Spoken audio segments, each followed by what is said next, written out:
Counting My Blessings, June 15th, 2012. I was all finished my jobs yesterday by 1 p.m., so I stopped at Centennial Park to enjoy a barbecue burger hosted by Reflections. I was on my way home, coming up to the lights at 50th Street when the phone rang. Customer wanted to know if I had any PVRs and when I might be able to put one in for her. Within 10 minutes, I was parked in her driveway, waiting for her to come home from work. The wiring was fairly complicated, so I wasn't done the job until almost 4:30. But we did get a chance to sit and chat while the PVR was downloading the software. Elle explained that the PVR was a birthday gift from her husband, who was currently working in Saskatchewan. She had phoned Shaw Direct, but their installer would not be able to do the job for some time, so she thought she'd check with me. It was a real bonus that she was getting her birthday gift one day before her birthday. We then had a brief discussion about birthdays. She told me she always used to worry about birthdays. She just couldn't imagine turning 50, 55, or 60. That would seem so old. That whole notion changed when she was diagnosed with breast cancer 4 years ago.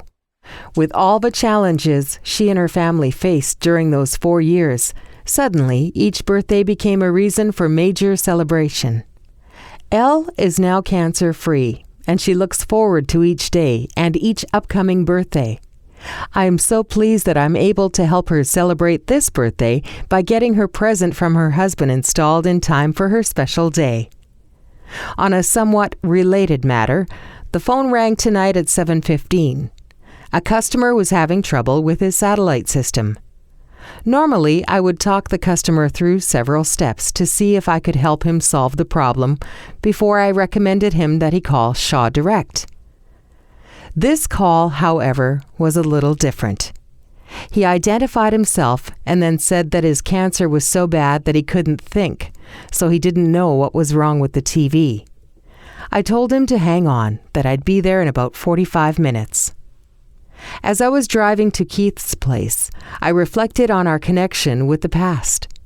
You see, Keith was a student in my grade 6 class in Mayfield School, Edmonton, 40 years ago. When he greeted me on the sidewalk, I could see just a faint resemblance of that kid I had in my grade 6 class. The husky young lad was now very emaciated. I had his problem fixed in about a minute or so, and then we had time to chat, as the receiver had to download some software. Keith showed me the bag attached to his abdomen. I asked about pain. Yes, there was significant pain, but the worst part was not being able to think clearly. The thoughts are in his mind, but he is unable to do anything with those thoughts. He finds that most frustrating. He told me that he tries to put on a good show, because his kids are very worried about him. We discuss his disability payments and how tough it is to make a go of it on that payment. Keith reaches for his wallet. But you all know by now that I will not accept any payment. I know that I am truly blessed to still be able to work at my age. Keith is only 52, and he may or may not reach his next birthday. I slip a small roll into his shirt pocket for emergencies, and he says, "Now you're making me cry." I don't suppose I've ever told you that I love my job. After receiving many compliments from my Facebook friends, I added the following comment to his story. "Folks, thank you for all the kind comments. I'd be willing to bet there are plenty of other people out there who perform acts of kindness similar to the stories I share. They probably don't say anything, as the kindest deeds are those which are totally anonymous.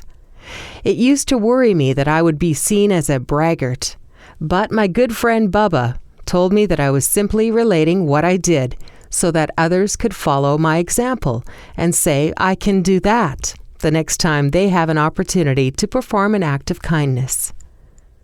I did some research on this and found out that people who witness an act of kindness get an elevation in their levels of endorphins, which are their feel-good juices, which can actually improve a person's well-being.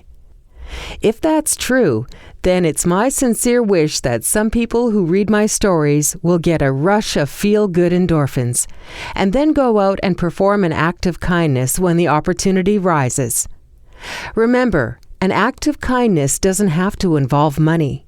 You may be amazed at how good you feel when you perform an act of kindness. So good, in fact, that you might be tempted to do it again and again and again. It can be very addictive.